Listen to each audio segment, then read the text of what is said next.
To my fellow chicken and duck keepers who live in the southern half of the United States, I heard you're going to be getting some pretty chilly weather potentially this weekend, and I don't know what's going to happen. I'm not a weatherman. Actually, they probably don't know what's going to happen either, but still, I just wanted to send you some advice from someone who lives in the north and deals with cold temperatures with my birds pretty often. Here's a few things you can do to help prepare your chickens or ducks to handle the cold better, and some advice to make sure you're prepared in case the power goes out. First of all, make sure your coop has a pretty thick layer of bedding. You can also line the edges of your coop with straw bales. This provides insulation, plus it gives your birds the opportunity to get up off the ground if they want to. If your roosting bars are set up like this, or they have a small amount of surface area on the top, flip these over or try getting some 2x4s like this and replacing your roosting bars. Roosting bars that are flat like this allow for more of your bird's feet to actually lay flat, so they are covered by your bird's feathers when they sit on them.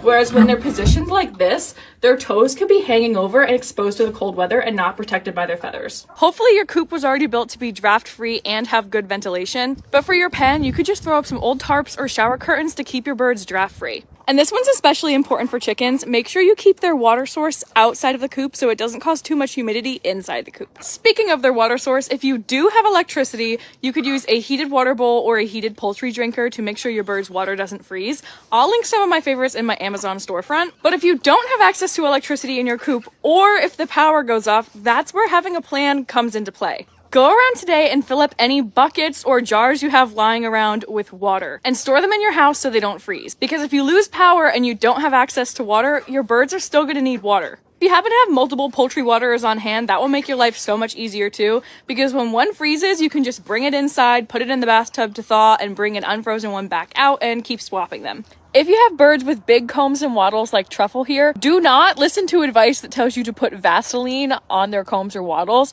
because if it's really cold, the Vaseline can actually freeze onto them and make their frostbite worse. What you can do to help them out if you have electricity is provide them with a sweeter heater or a heated brooder plate. Those aren't going to heat the coop up drastically, but it's just enough to take the edge off, and they're not as much of a fire hazard as a heat lamp. Another reason I don't recommend heat lamps in the winter is because if your power does go out, your birds are going to be going from very warm to very cold very fast, and that's not good for them.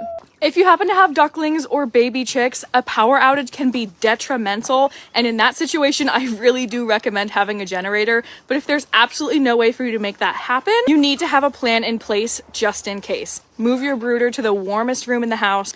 Cover it in a thick layer of warm blankets. And if you don't want them to be in the dark, you can pick up these battery operated lights at Harbor Freight for like $2. And then even underneath the blankets, they'll still have some light. Hot water bottles wrapped in a towel can also help keep them warm. But I cannot stress enough how important it is to have a plan, especially if you have chicks or ducklings, but really with any of your birds. And the last thing I just want to add is that my birds are acclimated to the cold because they've been having cold temps all winter. Your birds in the south might not be acclimated to the cold, and they might not adjust to it as well because you're going through such a drastic change. Unfortunately, when there was that big storm in Texas in I think 2021, I saw a lot of loss of birds and loss of life in those areas. And I think it's really important to note that just because my birds up here were fine in the same temperatures, that doesn't mean birds down south will be.